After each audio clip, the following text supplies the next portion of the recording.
Bapak Ibu terkasih, pada pagi hari ini saya akan menyampaikan topik firman dengan judul hidup tertib.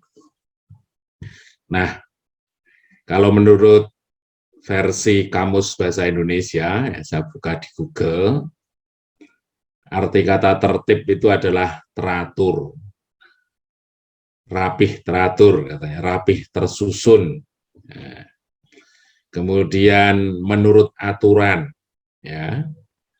Kemudian juga mengandung arti sopan atau bertindak dengan sepatutnya, takarannya pas, tidak berlebihan, tidak berkurang. Nah, kemudian dia berupa aturan, ya, atau peraturan yang baik. Nah, bagaimana menurut firman Tuhan? Karena firman Tuhan itu juga mengungkapkan mengenai hidup tertib ini minimal ada 5 ayat yang berbicara mengenai ketertiban ini. Nah, saya akan mencoba membandingkan antara perkataan firman dengan versi bahasa Indonesia yang umum dan versi bahasa Indonesia sehari-hari. Yang pertama, Kolose 2 ayat 5, firman Tuhan berkata mengenai ketertibannya adalah seperti ini. Sebab meskipun aku sendiri tidak ada di antara kamu, tetapi dalam roh aku bersama-sama dengan kamu, dan aku melihat dengan sukacita tertib hidupmu dan keteguhan imanmu di dalam Kristus. Ya. Kalau dalam BMK, itu artinya tertib hidup ini diterjemahkan sebagai memiliki kesehatian. Ya. Jadi memiliki kesehatian itu bisa diartikan tidak egois, tidak mengasihi hanya dengan kata-kata, gitu ya. Cenderung dia bertindak dengan real, kemudian memiliki rasa senasib dan sepenanggungan. Barangkali rasa senasib sepenanggungan ini yang perlu kita eksplor, gitu ya. Kemarin anak-anak kita mengikuti tes SBMPTN, tentu ada yang berhasil, ada yang belum. Saya katakan tidak, tapi belum. Bagaimana mengungkapkan rasa sukacita kita ketika anak kita berhasil, itu harus terukur dengan baik. Karena menyadari bahwa ada anak saudara kita yang belum berhasil.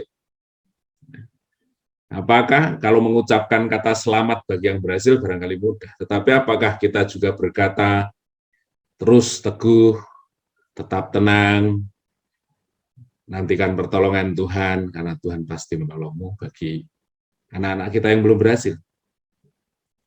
Barangkali dengan keberhasilan kita ngomong, wah karena saya bersama dengan Tuhan dan lain sebagainya. Apakah dengan kata itu juga kita membuat takaran yang pas sehingga saudara kita yang belum berhasil ikut terbangun olehnya?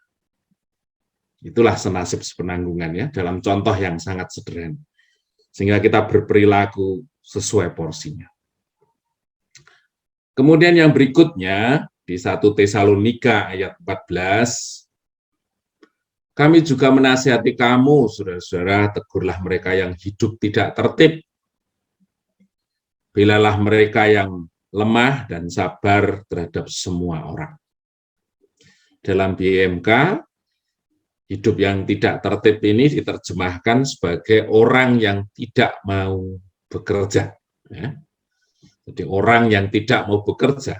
Ya, barangkali orang yang tidak mau itu karena memang niatnya, dia ingin cari enak, niatnya dia tidak mau kerja keras atau susah, gitu ya.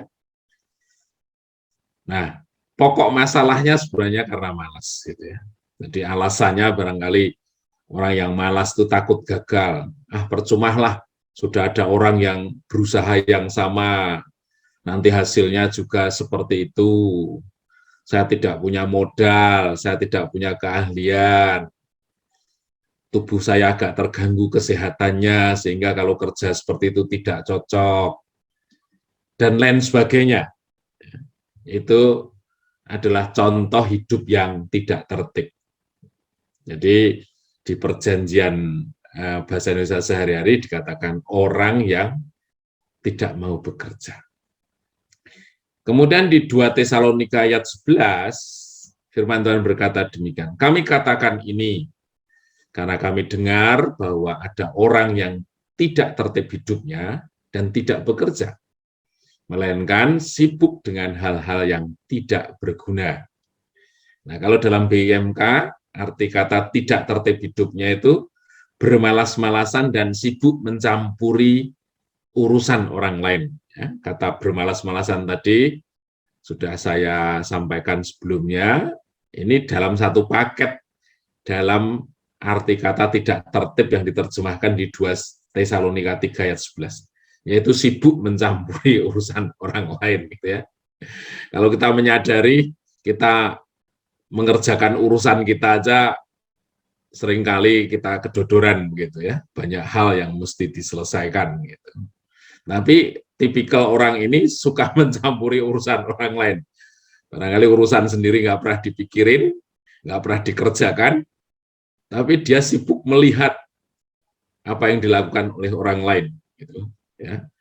Jadi biasanya kalau orang ini dua paket ini sebenarnya dua hal ini terjadi dalam satu paket. Orang yang bermalas-malasan, dia punya banyak waktu untuk menjadi pengamat.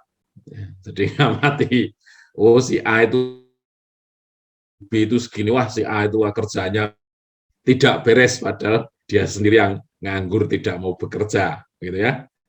Nah, di 2 Tesalonika 3 ayat 11, di sini Paulus menegur ya, jangan kita memiliki sikap seperti itu.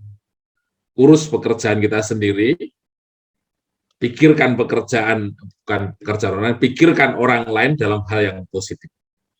Kita tenggang rasa, kita hadir ketika mereka mengalami persoalan, kita bersukacita ketika mereka bersukacita, tetapi dalam fungsi bahwa kita mendukung mereka, membuat orang lain, membuat saudara kita lebih terbangun hidupnya karena kita. Kemudian yang terakhir yang saya ungkapkan pada pagi hari ini, kata tertitipan itu dituliskan dalam 2 Timotius 1 ayat 7. Ya. Firman Allah berkata demikian. Sebab Allah memberikan kepada kita bukan roh ketakutan, melainkan roh yang membangkitkan kekuatan, kasih, dan ketertiban. Dalam BIMK, kata ketertiban ini diartikan sebagai dapat menahan diri. Wah, ini luar biasa ya. Dapat menguasai diri dalam amarah, dalam keinginan, dalam mengelola berkat, dalam memuji, dalam berjanji, dalam bercanda, dan lain sebagainya.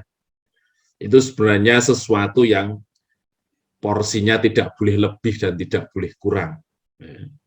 Orang yang suka memuji berlebihan, banyak orang yang kalau suka dengan orang, dengan si A, wah ngomongannya selalu hal-hal yang memuji, sampai yang dipuji itu lupa diri, terbang melayang-layang. Tapi begitu dia melihat sesuatu yang tidak pas dari pandangannya, dia langsung bersikap sebaliknya.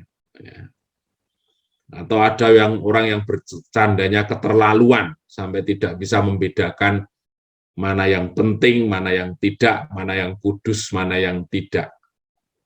Ada orang yang mudah berjanji, tetapi susah menepati. Nah, itu adalah contoh bagaimana seorang Kristen, seorang yang mengasihi Tuhan, dia harus menerapkan kondisinya dalam imbalance, dalam kesetimbangan. Ya. Tidak boleh berlebih, tidak boleh kurang. Karena di dalam titik kesetimbangan itu sebenarnya kita bisa hidup di dalam kehendaknya Tuhan. Nah, demikian yang bisa kami sampaikan, saudara.